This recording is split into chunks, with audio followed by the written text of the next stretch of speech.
All right, good afternoon and welcome to the joint meeting of the Glendale City Council and the Glendale Housing Authority being called to order at 3:01 p.m. Let us have the roll call for City Council first.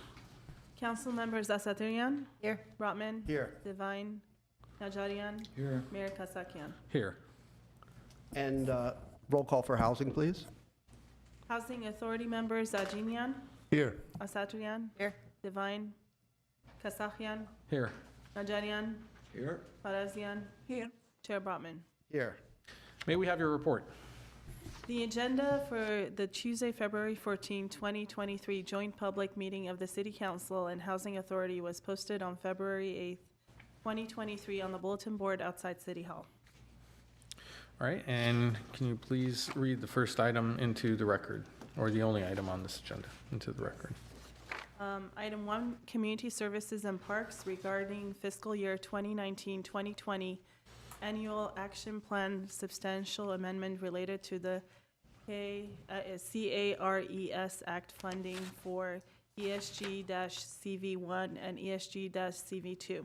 A, City Council motion approving the Glendale Continuum of Care COC Board's recommendation of funding reallocation for the Emergency Solutions Grant Coronavirus Round 1 and 2, ESG-CV1 and CV2, in the amount of $358,000 funded by the U.S. Department of Housing and Urban Development, HUD, authorizing the city manager or designee to execute all agreements, amendments, certifications, and documents necessary to accept and implement the funding recommendations and authorizing submission of the fiscal year 2019-2020 Annual Action Plan substantial amendment to the U.S. Department of Housing and Urban Development. B, Housing Authority motion approving the Glendale Continuum of Care COC Board's recommendation of funding reallocation for the Emergency Solutions Grant Coronavirus Round 1 and 2, ESG-CV1 and CV2 in the amount of $358,000 funded by the U.S. Department of Housing and Urban Development, HUD, authorizing the city manager or a designee to execute all agreements, amendments, certifications, and documents necessary to accept and implement the funding recommendations and authorizing submission of the fiscal year 2019-2020 Annual Action Plan substantial amendment to the U.S. Department of Housing and Urban Development. All right, Mr. Galanian. Yes. Good afternoon, Mayor Kasakian, members of City Council, Chair Brotman, members of the Housing Authority. I'm just going to turn it over to Arsene Asayan, our Homeless Programs Manager Extraordinaire, to present this item to you for your consideration. Thank you, Mr. Galanian, Chair Brotman, members of the Housing Authority, Mayor Kasakian, members of City Council. I'm here to provide a brief presentation on our CARES Act substantial amendment that we will be submitting to the Department of Housing and Urban Development and to go over our reallocation of our existing funds. Just a brief overview of the development process. The CARES Act funding were awarded to support programs that prevent and prepare for COVID-19. And we decided to go through with this funding reallocation plan because of funding that is currently remaining in our COC. And this process, unlike our traditional Emergency Solutions Grant Program, does not require a citizen participation. However, the city is still required to issue a funding plan request from all of our agencies, which is then presented to our COC board members for their final approval and funding recommendations. And the last step in this process is to submit this funding plan to the Housing Authority and City Council for your final approval of not only the submission of the substantial amendment, but the actual reallocation of funds. So just to give you a brief overview of how much funding we received, it has been 2 years. Just to recap, we received ESG, the CARES Act funding, in 2 phases, round 1 and round 2. The total funding was a little over $3.6 million to support programs or projects like homeless prevention programs, street outreach, emergency shelters, and the rapid rehousing program for our continuum. The CV1 funds were primarily used to operate city projects. Just due to the timing, we had to quickly mobilize and provide services to eliminate or reduce the impact of COVID-19 for our unsheltered neighbors. And so we did operate a hotel program here in Glendale, Project Room Key. We had portable showers and washing stations throughout our city. We had homeless prevention programs. We were, anticipating a lot of folks in our community that would be losing their jobs as a result of COVID, so we did put some money into that category as well. And then, of course, funding to support program administration, not only for city staff, but also for our providers, our agencies. The ESG-CV 2 funds, there was an RFP, a request for proposal, that was issued to our agencies. They did apply for a little over $2.3 million, so there were multiple rounds of RFPs in this process. And I think it was a lot of money at once, and so our agencies were trying to be realistic, with staffing up and making sure that they could keep up with the request from the city. So the remaining funds the city used for our existing projects that we were operating from phase 1. So we allocated around $778,000, a little over $778,000 to program administration to support our homeless management information staff team, and the Glendale Cares Hotel project, which was hotel vouchers to our unsheltered population, Project Room Key, and again, portable showers. So just a brief overview of our city projects. In total, we allocated a little over $1.1 million for city-operated projects, and we provided a breakdown for you here. A very general overview. There's multiple layers when we talk about our system performance measures and our outcomes in these programs, but we wanted to provide a general overview. In total, with the use of our CARES Act Phase 1 funds, Round 1, we served a total of 166 clients. We did break it down for you for each categories if you would like to look at that. And 37% of those clients exited to permanent housing, around 62 clients. This might seem like a very low percentage or low number, but this outcome only captures clients that were permanently housed, meaning there was a rental subsidy. Either the tenant moved in and provided subsidy on rent on their own, or the city had other programs to support the subsidy. The rest of the clients were either in our emergency shelter programs at the time or were transitioning into permanent housing. So this only captures permanent housing exits. CV2 performance-based outcomes, we served a total of 740 unduplicated clients, and only 25% exited to permanent housing destinations, which is around 187. Here is the funding allocation breakdown for this reallocation process. We had around $258,000 available for agencies to apply for. We wanted to be realistic with the timeline that we have. So originally, we had until September 30th of 2022 to utilize these funds. So around mid-April, HUD informed us that they were going to extend this program by another year with an expiration date of September 30th of 2023. So we were able to quickly meet with our agencies. I remember last year, Chair Broadman, you had asked that we meet with our agencies, put together a wish list and identify some of the gaps and needs, and that's exactly what we did in November. We met with our core team, all of our providers that were existing subrecipients under this grant, and we identified top 3 priorities, which was quantifying, increasing our rapid rehousing beds for our homeless families and individuals, continuing the outreach program, expanding on what we currently offer, which was the weekend and evening outreach in addition to our regular outreach program. And just continuing with the hotel motel vouchers as well, something that we really need to look at as a temporary solution, not a long-term solution, but having a safe and dignified place for our homeless families and individuals to stay until we come up with long-term solutions. So in total, there was around 258. We did have $100,000 in our homeless HMIS administration funds that we decided to reallocate to the police department's outreach program. They provide weekend and evening outreach, which without this team, we would not have this type of service available to our continuum. The reallocation funds are primarily going to serve rapid rehousing program. increase the beds through that program and our outreach program. So that's kind of the general breakdown.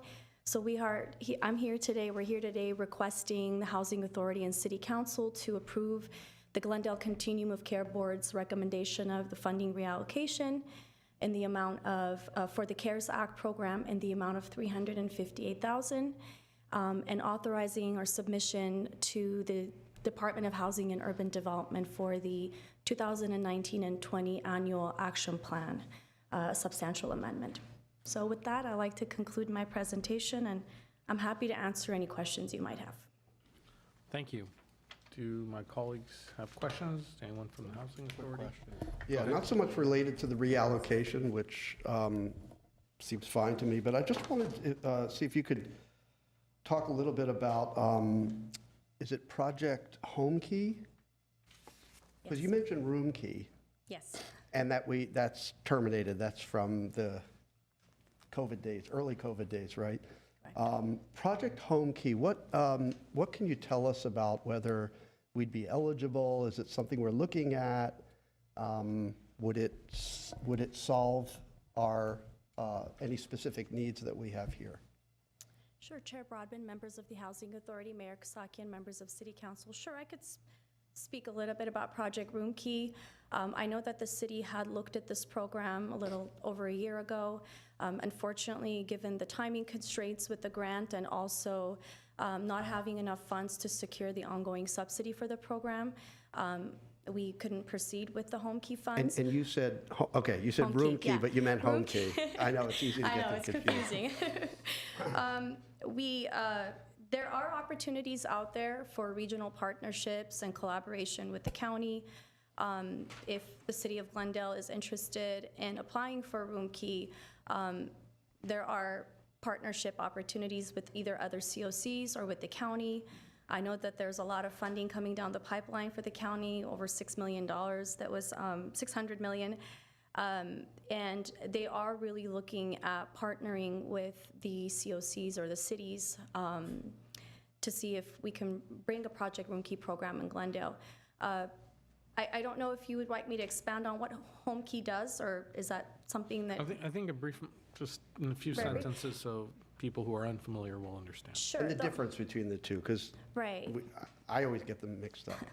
Project Room Key is just interim housing, so it's temporary housing that provides, hotel vouchers to clients for up to 30 days. So it's a temporary solution. What we discovered with the first round of Room Keys, a lot of our clients were exiting back into the streets. The Room Key assistance would come to an end. So Home Key is more of a long-term solution. It's permanent supportive housing. So clients are placed at a project-based site, and the supportive services are offered on-site to our clients. And this is suitable for those who are chronically homeless or are suffering from substance abuse, severe mental illness, or other chronic health conditions.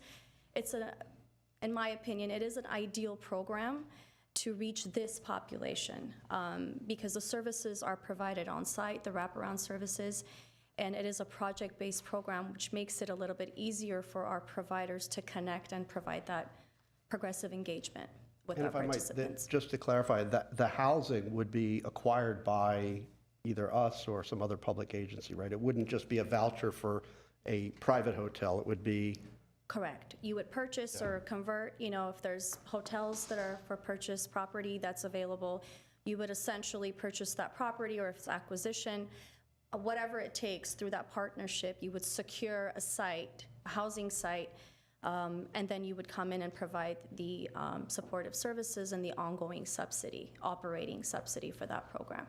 So it's a combination of both, operating subsidy, supportive services, and project-based housing, essentially. Just a quick overview of okay. Home Key. Again, I know it's not part of this reallocation, but it's something that I would encourage us to explore further, see if there are opportunities for us to identify sites, find partners, and put something like that in place. I don't know if I need anything, I'm just expressing an interest. Chair Brotman will get together with staff and see what we can come up with. Okay. Okay? I just have one question. Looking on slide 5,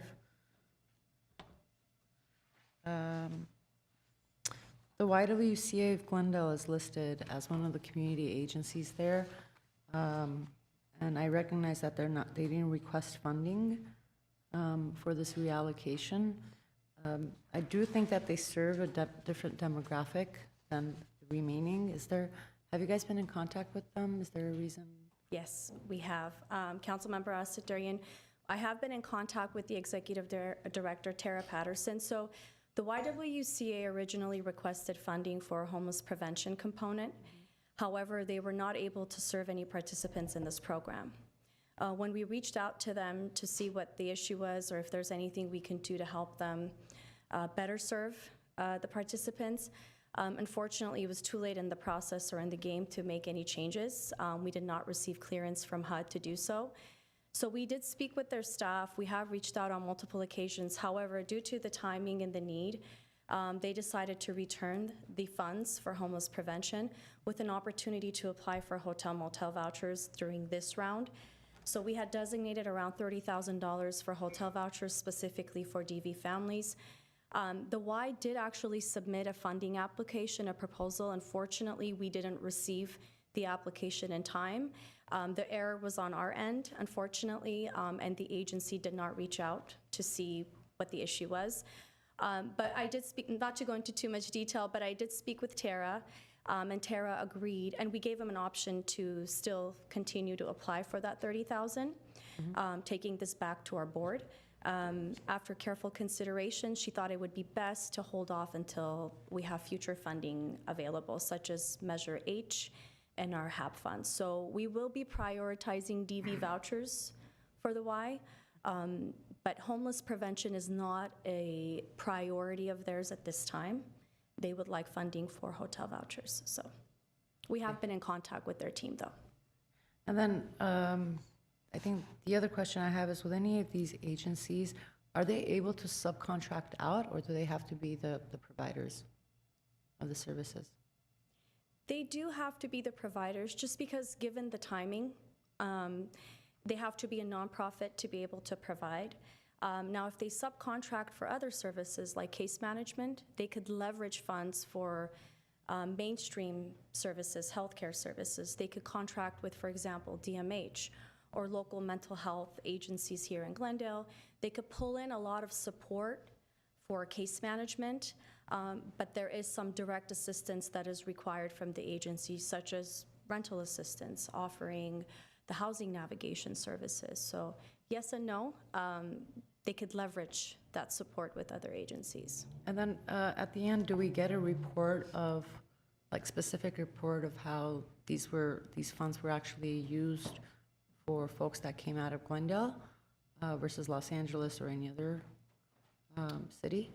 We can do that, absolutely. Our HMIS system captures everyone who's served in this program, but we can certainly look into our data and pull clients that we serve here specifically in Glendale, yes. Okay, thank you. Sure. Councilmember Najarian?